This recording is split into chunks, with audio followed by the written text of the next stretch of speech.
All right, I am home alone, so I can finally use the kitchen table to lay out the fabric to pin fabric pieces. But I realized I haven't read any of the instructions yet, so I cut all of it out. But I need to read all of this. Holy cow. I can't remember if I showed you what pattern I'm using. It's this one by Black Snail Patterns.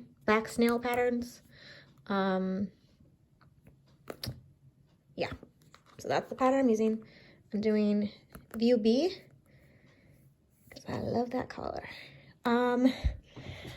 I guess I'll find out after I read this, but I'm kind of thinking I want the welt pocket here. It suggests doing it up here,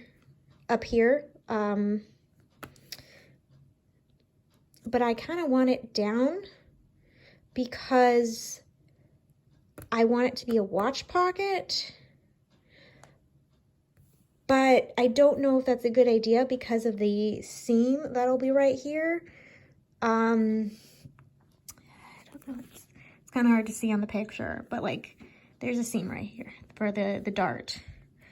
So maybe it's better to do it up here because of that. I am hoping that the directions here, the novel I have to read, explains why it has to be up there. Because if it doesn't say that there's a reason, I think I'm just gonna move it down. Because I want it to be a watch pocket, but I don't know. I'm torn between following the pattern exactly because this is the first time making it, and since this is such cheap fabric, I'm looking at it as a mock-up as well as like a wearable mock-up, you know? So I might just follow it to the letter and then see how well I do it. I definitely want to take some scraps and practice on scraps for the welt pocket because I've never done a welt pocket before. But I'll cross that bridge when I come to it. So yeah, those are all the pattern pieces I have to lay.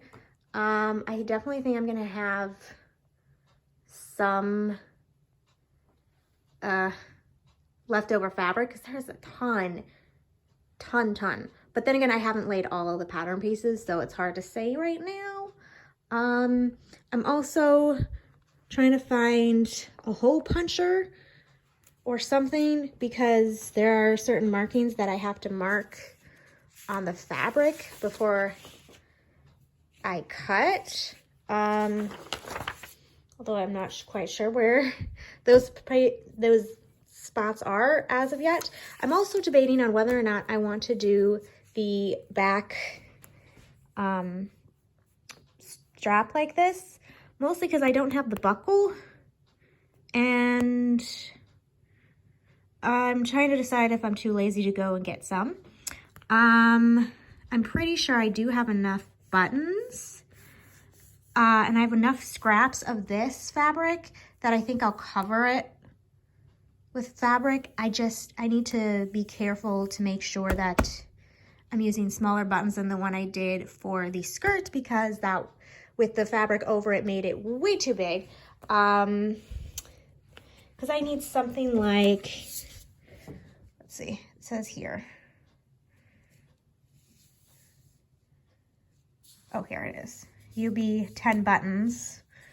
I do have a bin full of buttons, so that won't be a problem. It's just a matter of finding the same size that I can then cover with the fabric.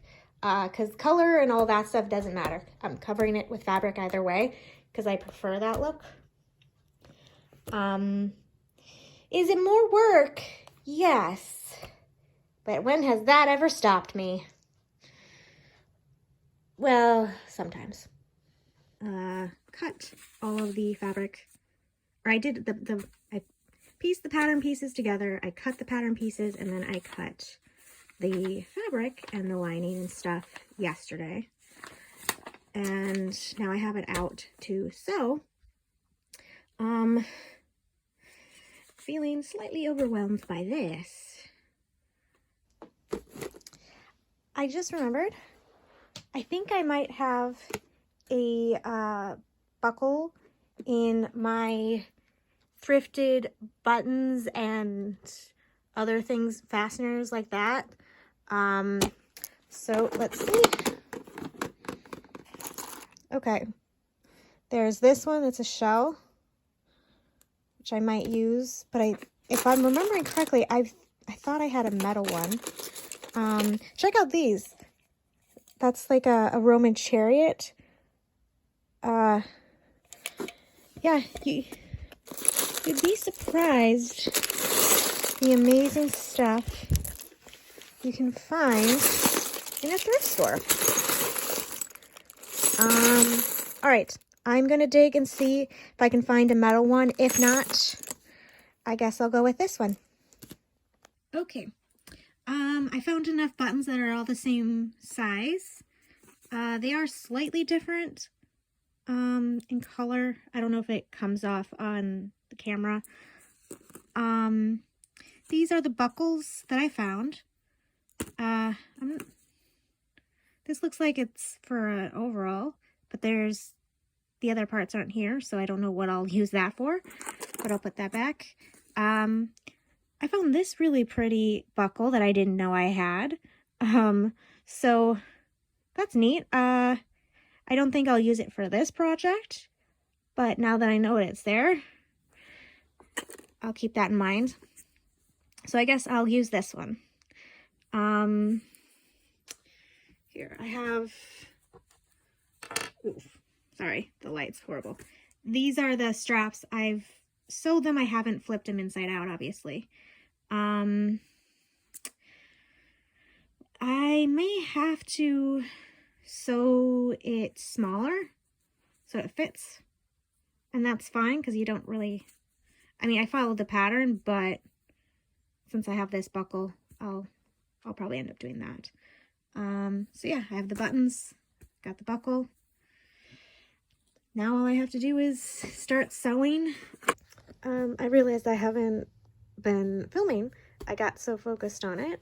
So I'm using the same fabric that I'm using for the lining as the stiff fabric that I have basted down onto it. I don't know if you can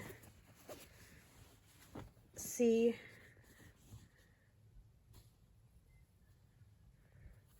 it.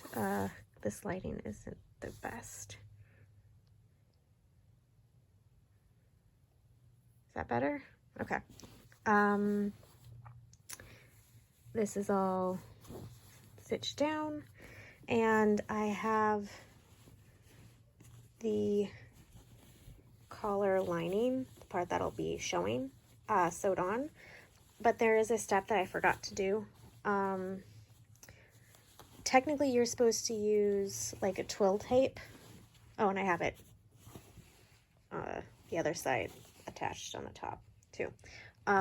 You're supposed to take twill tape and go around and on different spots.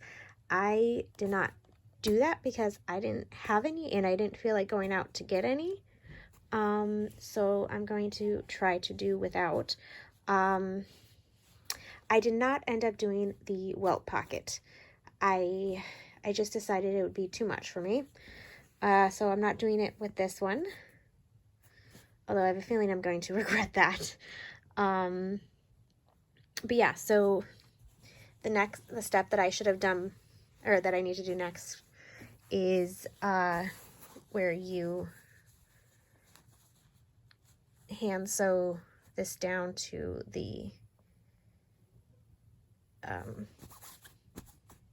what's supposed to be the starch part, and then I can start doing the lining and attach the back. Here's the back.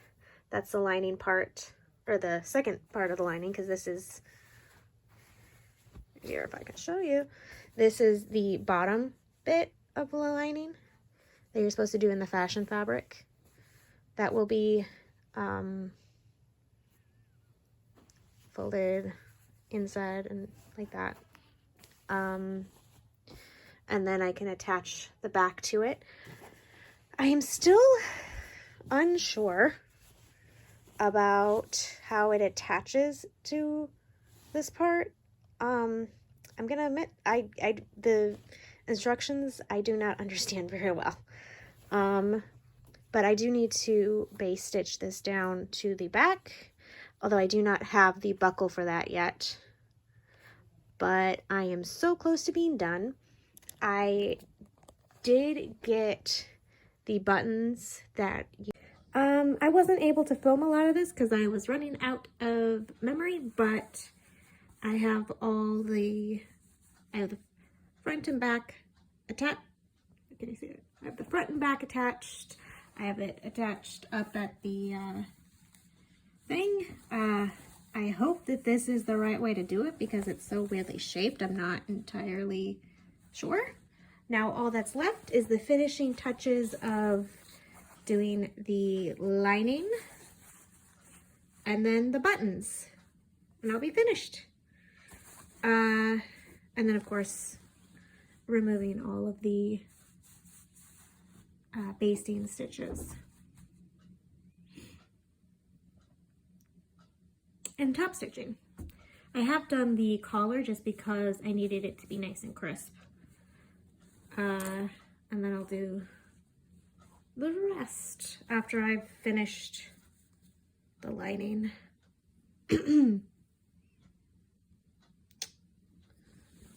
So yeah. Okay, so I was just laying out the buttons. These are the kind that you can cover with fabric. And I realized I got the wrong size because, I mean, look at that. I'm deciding whether or not I want to go with this or find some other ones because I literally bought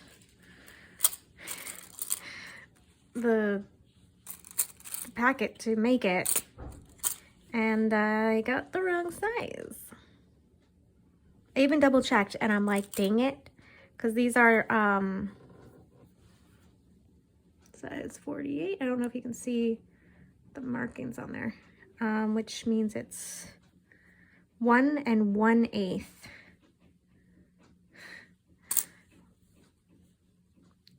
So yeah, those are about 2 times too big.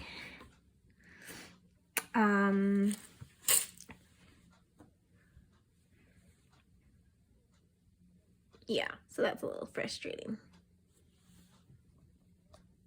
Okay, so I just dug through this huge thing of buttons, and this is what I found. These, I suppose I could do like just like that, but I don't really like the look of that, so I'm not gonna do that. These ones, while they do match, they're too big. I can't cover them and they're not the right color, so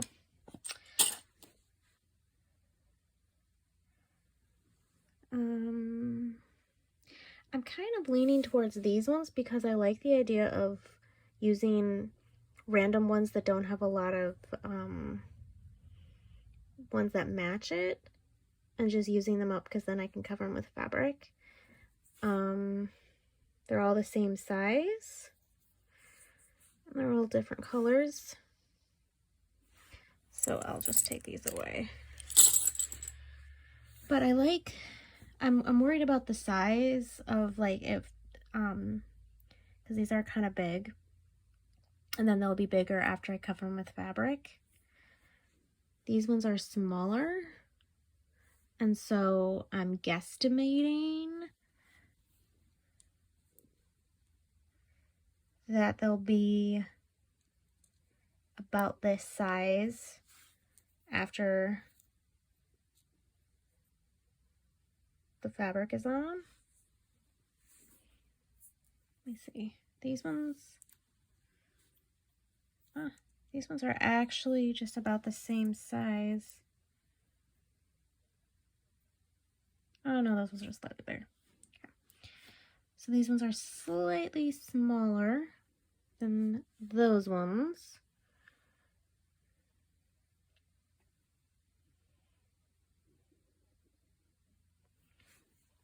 So I'm going to take these away and take these away.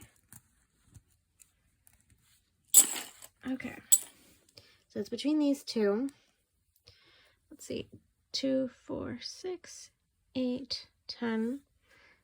2, 4, 6, 8, 10, 12.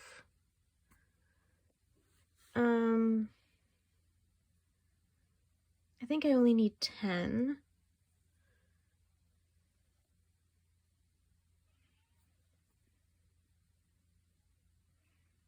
So I think I'm gonna go with these ones.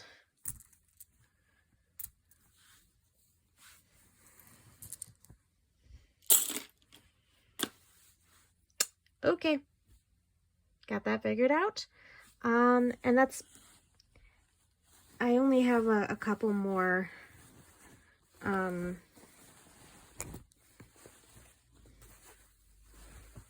wow, that really changed the,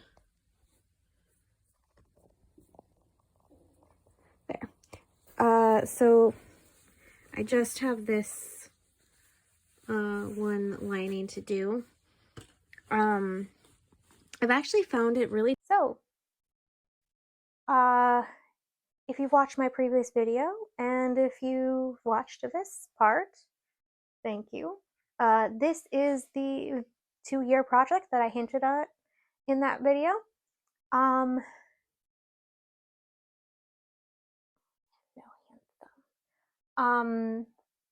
Just for some context, the issues I'm having are complete opposite. Where when I made this or started it, the bulk of it, I was at my tiniest, which was 26 inches around the waist.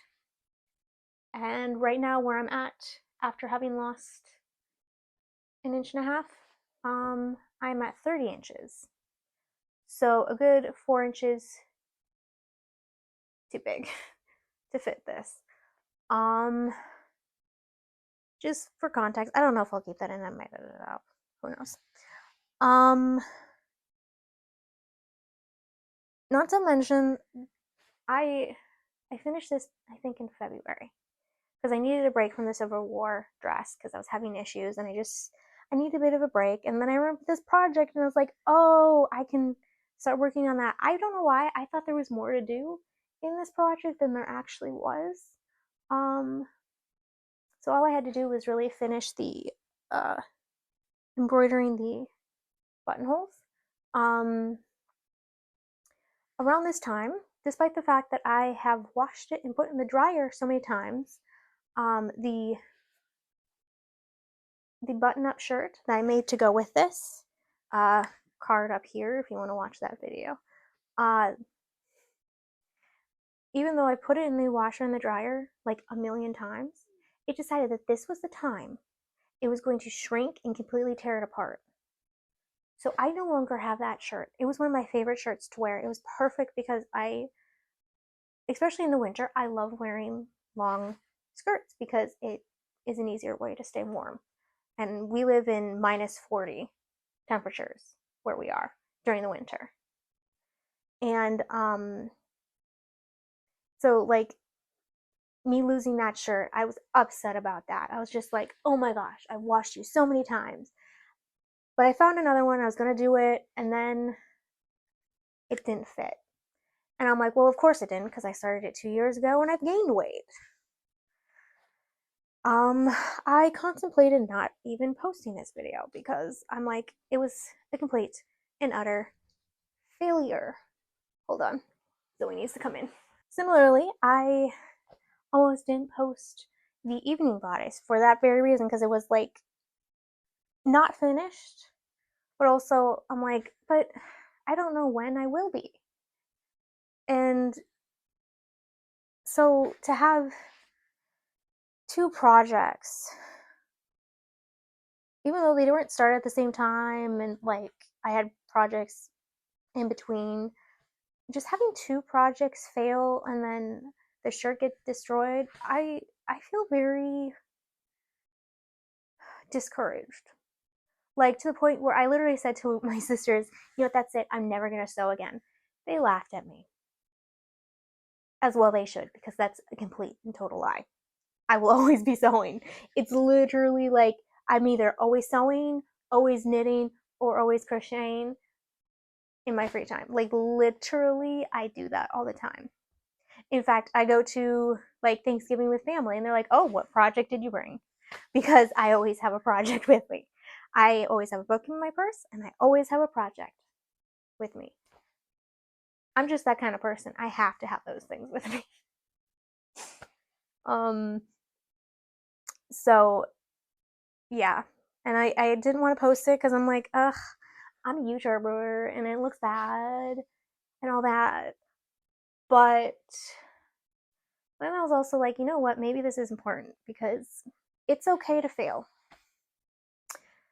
And if I had a mirror, I'd have it right here so I could look at myself and tell myself that, because I am really struggling with that one. I'm looking at this and wanting to cry because I spent so much time making it and I can't wear it. And I look at all of and all I see is like the flaws. The fact that I forgot that special stitch for the collar, which I cannot recall what the stitch is. But I forgot to do it. If you look, the collar, I think it's partly because of that, the collar's all janky. The way that this sits is just weird, and like I look at it and I see all the flaws, and it really is discouraging me right now. And that's not good because I really do genuinely love to sew. I love making things. I love wearing what I make. With the pressure of making YouTube videos, I feel the pressure to be perfect that I'm putting on myself because of it. And I know I'll watch like Bernadette Banner, who will hand sew an entire gown and it's gorgeous. And I'm like, that's the kind of stuff I want to do. But there are a lot of historical techniques that I don't know. And that's okay. I learn new techniques as I go. With the Regency gown, I learned so many new techniques with it, and it was great. Frustrating sometimes, but great because I learned something new. And if you're not challenging yourself and you're not trying new things, you will get stuck in the same place, which is something that happened to me when I first started sewing, where like when I would fail, I'd be like, but I can do this well. And so I would just stick to that.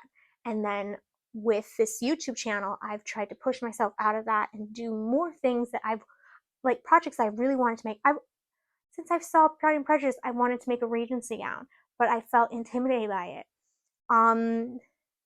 Since I watched Anne of Green Gables, I wanted to make stuff like this, but I didn't until now. And so I think push yourself, strive to do better, but also be kind to yourself. And it is okay to put down a project and let yourself breathe a little bit.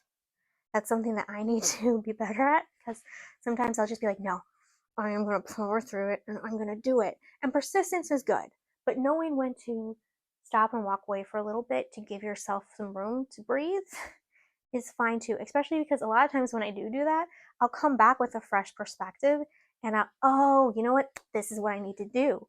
And it clicks and then I can continue. And so I'm mostly talking to myself, but I'm also talking to anyone who's watching this who feels the same way. You shouldn't get so frustrated that you want to quit your favorite hobby. I feel like I'm repeating myself, so I might have to edit some things out because I tend to repeat myself. This isn't scripted in case you can't tell. So yeah, I hope that maybe this speaks to somebody who needs to hear that. You don't have to be perfect. You just have to try. And even when you fail, take the lessons, but value what you made either way, because it still has value. Even although this, I can't see this as value, like me not taking my own advice. I know. So okay, enough of my TED talk. If you like watching my videos, thank you. You can subscribe if you're not subscribed. And here is a video that YouTube thinks that you'll enjoy. I hope to see you next time. Bye.